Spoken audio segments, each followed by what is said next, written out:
The electric Lightning LS218 remains to this day the fastest street-legal production motorcycle on the planet. But not for long. Tired of hearing how the Trek-only Kawasaki H2R managed to beat it by 2 miles per hour at Bonneville, Lightning has made another bike that's much faster. We spoke to Lightning CEO Richard Hatfield about the terrifying prospect of a bike faster than his last one. Who makes the fastest production bike? That's a question that's sold a lot of motorcycles over the decades, although since bikes started hitting north of 180 miles per hour to 300 kilometers per hour out of the crate in the late 1990s, it's fair to say it's long lost its relevance to real-world riding. But that doesn't mean people don't care. Not by a long way. Even if the H2R can't be registered for road use, it's still the bike that people hold up as the fastest thing in the combustion world. And, much like the top-ev racing dragster we covered last week, the Lightning bike was designed to show the world that the combustion engine's dominance is well and truly over. So Lightning founder CEO Richard Hatfield has decided to build his own R version. The LS218 I had the terrifying pleasure of testing in California had a mere 200 horsepower. That's on an electric bike, mind you, which feels vastly stronger than on a gas guzzler due to the instant, earth-shaking torque electric motors can put out. The new R bike currently makes around 250, but Hatfield believes it'll be closer to 300 in a week or so, when Lightning takes it to Bonneville to find out how fast it goes, and thus give it a name. Currently referred to as the ls-2R, this animal of a thing just hit 212 miles per hour on a mile-long course at El Mirage, on dirt. So with several more miles of flat salt to run on, Team Lightning has an excellent chance to set a new production bike record in the next couple of weeks that'll erase all doubt about who is whose daddy, if everything goes to plan. Which isn't always the case at Speed Week. We spoke to Hatfield about the new bike, the El Mirage Run, the LS218's true range when ridden hard, and the upcoming land speed run at Bonneville, as well as a few extra tricks he's got up his sleeve. If you enjoyed watching me soil myself on the LS218 video embedded below, then you may soon have a chance to watch me re-soil myself on a vastly quicker one. Woohoo! A transcript of our conversation follows. So how's things going with your new R model bike? Richard Hatfield: Yeah, the LS2R, we don't know how fast it can go yet, so we've left the question marks in until we see how it goes at Bonneville. We just did our first run at El Mirage with it. It's everything we hoped it would be. Lowe's, I seem to remember you having a figure of 380 horsepower as a target. We're not there yet. I don't think we're going to be over 300 horse at the rear wheel. But already, we're looking at the data from El Mirage and it's pulling half a G of acceleration from 100 miles per hour to 120, and barely slowing down from 200 to 210. It's a pretty ferocious thing. Lowe's, what's the deal with El Mirage? I haven't heard of it. El Mirage is a dry lake bed outside of Los Angeles, outside of Mojave. So it's basically a very flat dirt section. And yeah, it's dirt, so we're still getting some wheel spin. You're looking at the data. At 190 miles an hour, there's some wheel spin. It's flat, similar to a salt lake, but it's dirt instead of salt. It's a standing start, and you run to 1 mile, and that's it. So it's very different from Bonneville Speed Week. Lowe's acceleration is of the essence. Yeah? So last time, when we ran the bike that you rode, it went 189 at the end of the mile.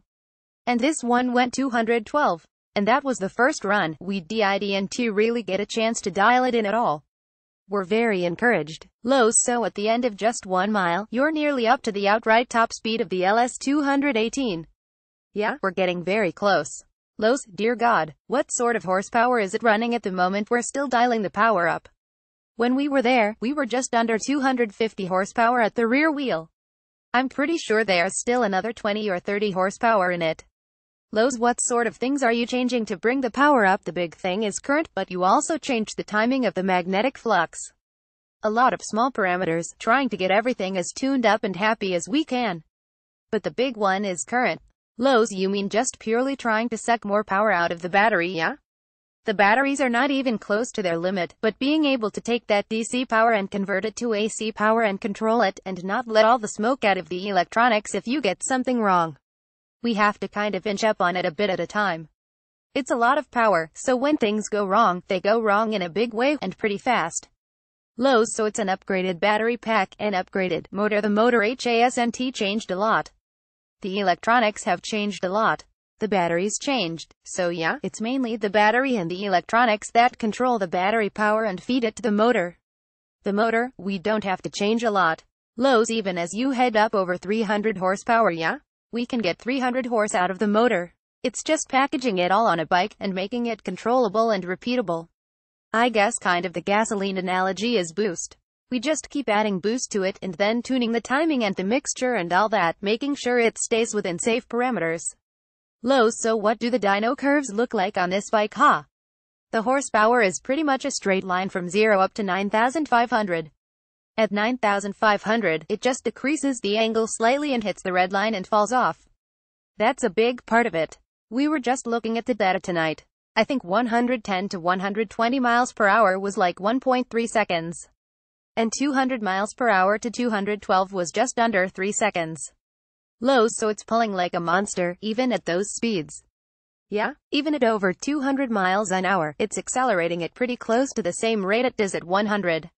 We couldn't get the throttle above 50% until we were at 94 miles per hour. Even at full throttle above 94, it lit the back tire up a couple of times.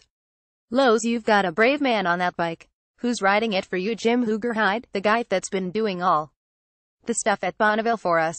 The amazing thing is, you can data log his throttle, and he didn't even let off a full percent. He just breathed on it less than a single percent to get it to hook back up, and then he was right back into it again.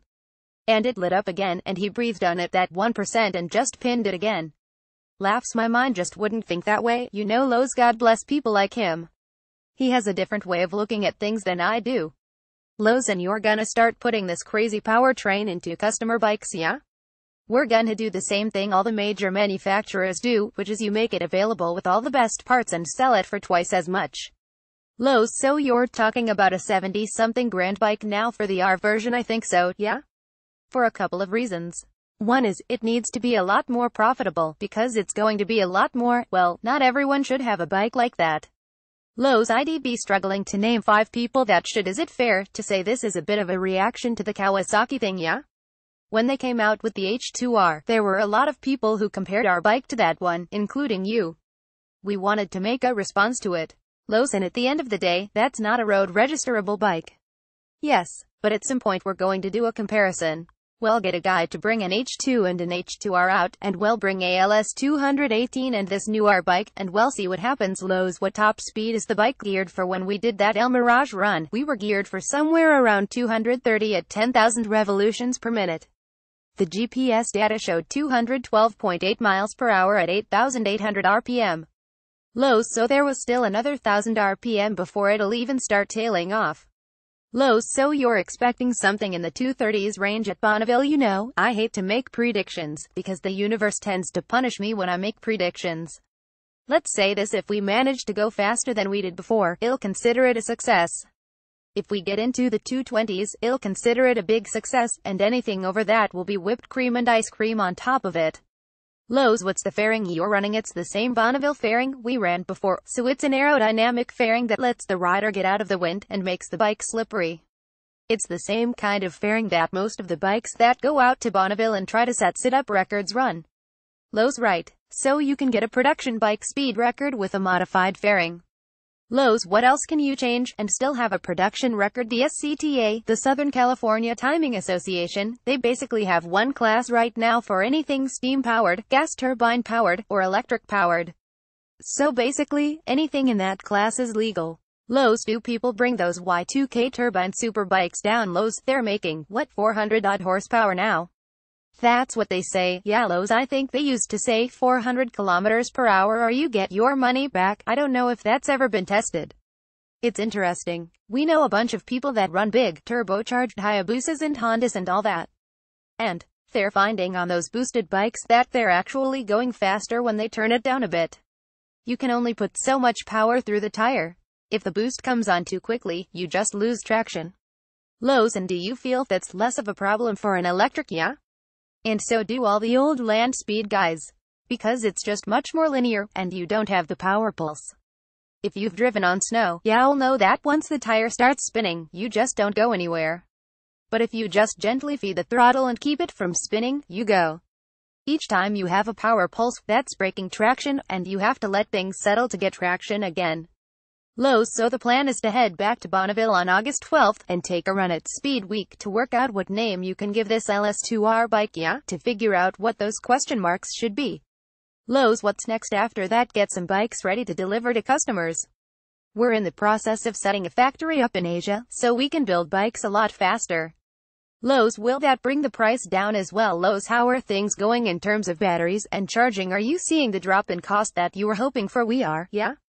Since we started this 10 years ago, I think battery prices are about 25% of what they were 10 years ago.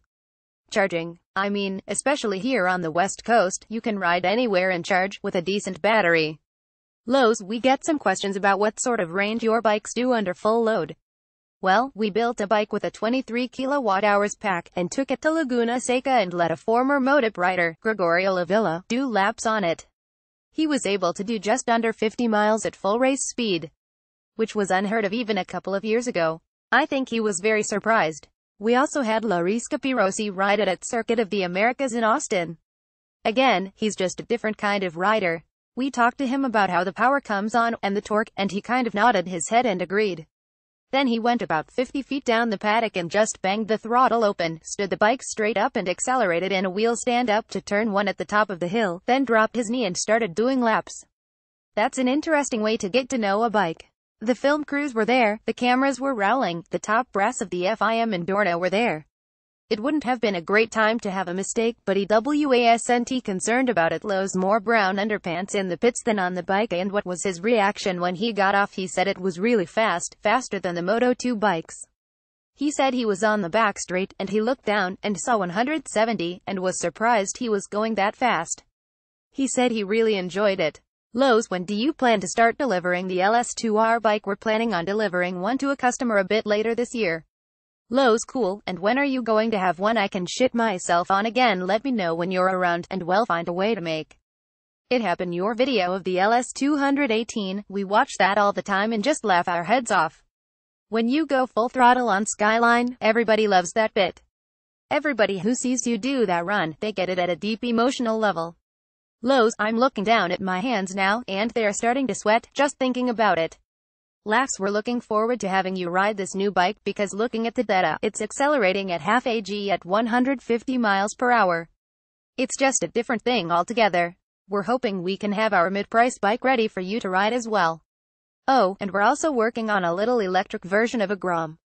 Lowe's. Well, if you want to make it look really tiny, put me on it. Laughs. So the Grom's a 125cc, and it's got 9.5 horsepower. It's a good fun bike to ride around. This is the same basic size and everything, but it's over 30 horsepower at the rear wheel. So it's a Lightning version of a Grom. But it's a really interesting little product, because everyone who gets on it has a great time. People who have never ridden a motorcycle can just get on it and go and enjoy it. And people who've had one number plates get on and love it. I think it's a product. We wish Hatfield and the rest of the Lightning team all the best at Speed Week, and indeed the same to Kawasaki's Team 38 if they're planning to go back and take another shot at it with the H2R. Both the Lightning and the Quack are truly special machines. Bravo, guys. Underpants donations to Lowe's are welcome. View Gallery 13 images.